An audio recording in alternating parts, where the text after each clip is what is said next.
আসসালামু আলাইকুম রহমতুল্লাহ। এই ঠান্ডা আবহাওয়ার মধ্যে চলে এলাম বাগেরহাট জেলার কচুয়া থানার ভাষাবাজার এলাকায় মোল্লা স্টোরে পান খাওয়ার জন্য। এখানের প্রোপাইটার মোহাম্মদ ইমারাত মোল্লা।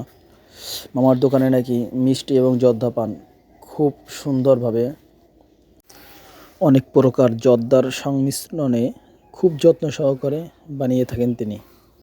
আমরা এসে আর দেরি করলাম না, অর্ডার দিয়ে দিলাম সাথে সাথে আমাদের পানগুলোর জন্য। তিনি লেগে পড়লেন কাজে পানগুলো তৈরির। এই যে আমাদের মামা, তাকে আপনারা দেখতে পাচ্ছেন, তিনি খুব যত্ন সহকারে অনেক চালু এবং দ্রুততার সাথে পানগুলো তৈরি করতেছে।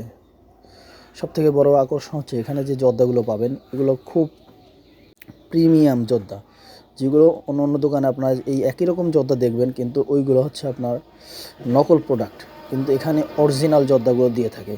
যারা মূলত জর্দা দিয়ে পান খায় তারাই বুঝতে পারবে যে আসলে জর্দা কোনগুলো অরিজিনাল। এখানে এলে আপনার অরিজিনাল জর্দার স্বাদটা নিতে পারবেন। আমাদের ভিডিও করা দেখে আমার ভাইগনা, তিনিও দেরি করলেন না, সাথে সাথে মোবাইলটা বের করে তিনিও ভিডিও করতে রইলেন। আর বাকি সবাই আমাদের পানের অর্ডার দেখে, অনেকগুলো পান যেহেতু অর্ডার করছি, তারাও দেখতেছিলেন। এই দোকানের কয়েকটা বৈশিষ্ট্য আছে, যেমন মামার ব্যবহারটা খুব সুন্দর এবং তিনি পানগুলো দিয়ে থাকেন অনেক বড় বড়, কিন্তু দামটা নেয় খুব রিজনেবল, একেবারে কম, 10 টাকা করে নেয়। তো আপনারা যারা পান খেতে ভালোবাসেন তারা আসতে পারেন এখানে পান ট্রাই করার জন্য। আজকের মতো এখানেই শেষ। আসসালামু আলাইকুম ওয়া রাহমাতুল্লাহি ওয়া বারাকাতুহু।